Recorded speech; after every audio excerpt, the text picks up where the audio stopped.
Good afternoon. Thank you so much to be here. As a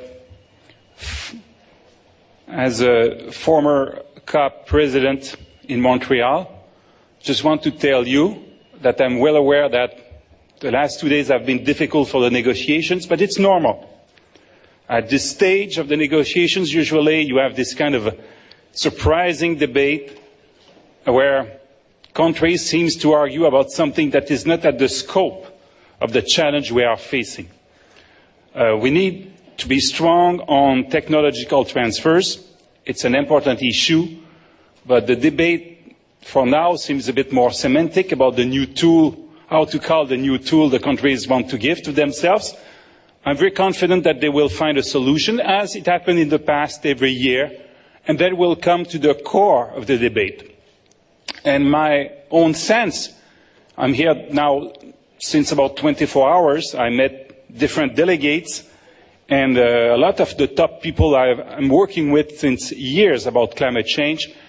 And the sense I have is that the most important new element on the table came from the developing world, and it's specifically China, who came with a totally new and open posture. And believe me, I went there. For the Montreal conference, I went twice in China, and I had a very, very lively dialogue with the top leaders there. And at that time, they were very reluctant even to be involved in a dialogue. And the fact that now they are speaking openly about the possibility to have a commitment for the post-2012 negotiations, it's quite something completely new. And it's certainly changing the dynamic within the G77 countries, the bloc of developing nations. It's a huge distance to what we have seen in the past. So it's why I think that no country should meet this open hand with the back of its hand. And meeting in the middle and bargaining means the leading developed countries must be serious and take the developing world's open hand. Since the developing world is willing to make commitment during this negotiation, the developed countries should be willing to negotiate binding targets. This is where a deal lies, and the G77 is more open to this than ever I have seen in the past. It is not acceptable to hide behind the argument that others are not doing enough as an excuse to do nothing yourself. And when one says, I'm ready to do more, you should take the opportunity to do more yourself. Indeed, our guiding principle should be that everyone must do their best, and that those who can do more should do more. This is a make or break meeting, and a deal is here to be had. I hope everyone recognizes the movement that has happened here and strive for an ambitious negotiation that aims high.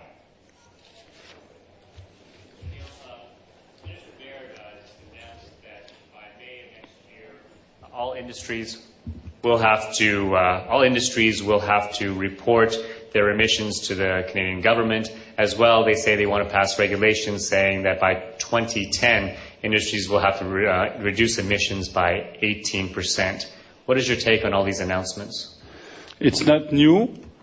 The fact is that Canada would have a carbon market with regulations since 2 years if the election would have been a different result 2 years ago. And Minister Baird had an opportunity to discuss with the world about his plan yesterday. I understand that he did not come.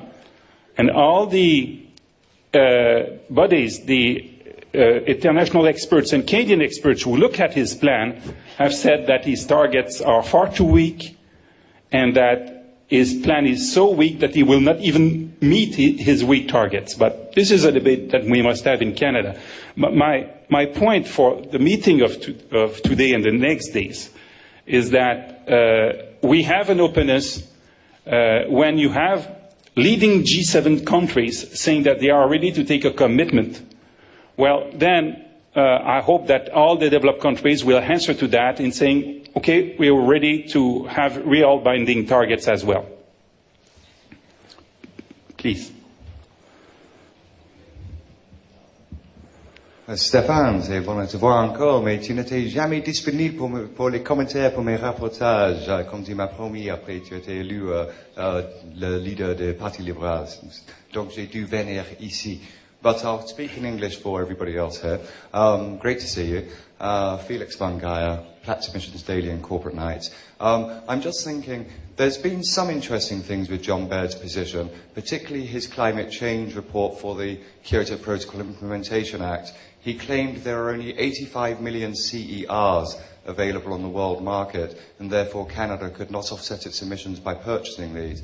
The truth was that at the end of May, there are something like 980 million CERs, and at the time the report came out, there were probably 2 billion CERs. So the question is, was he deliberately lying or just plain incompetent? And when are you going to make a political issue of this? Thank you for the question. I think he would be better than me for answering to the question.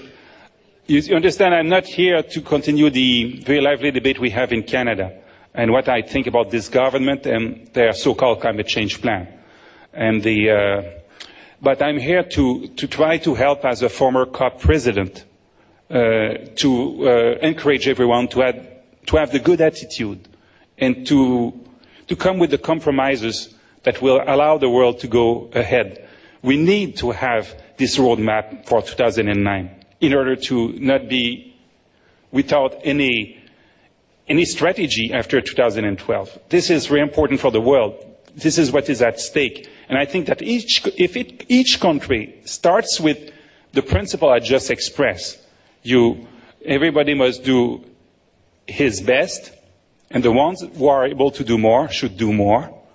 But then Canada will do more. But this will be a debate at the next election in Canada.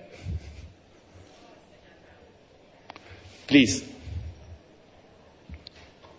Ivo de Boer Mei Zhang from Corporate Nights magazine. Ivo de Boer a couple hours ago defined success at the COP as a Bali roadmap with an absolute global target in mind, and a target that is consistent with the findings of the IPCC. And I was curious to know how you would define success at this COP in Bali. Thank you. Thank you very much. I think we need to be ambitious.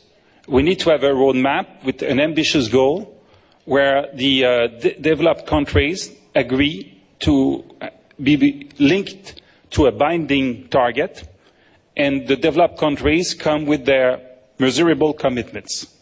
If we have this commitment at the end of this COP, I'm very, very optimistic about the 2 next years.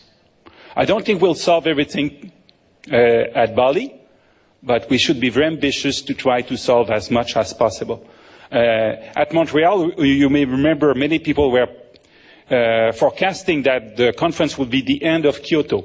And in fact, that's been the complete implementation of Kyoto and the beginning of the dialogue that may lead us today to a meaningful negotiation.